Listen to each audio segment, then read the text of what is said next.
Ayaw gumana. Loko, walang baterya. Wala palang baterya eh. Hello. Ayan, andito po kami sa mini farm naming magkakapatid.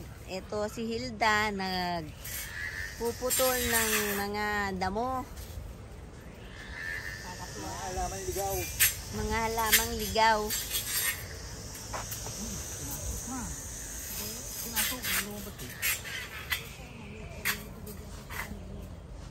Ayan.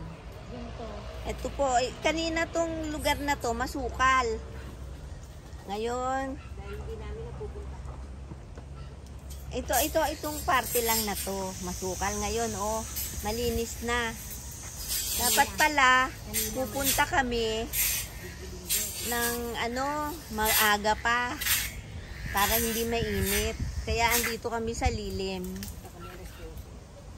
Alas 12 kasi kami pumunta at nagkandaligaw-ligaw kami. May nalimutan na importante. Sige po, salamat sa Diyos sa mabuting pagkakataon.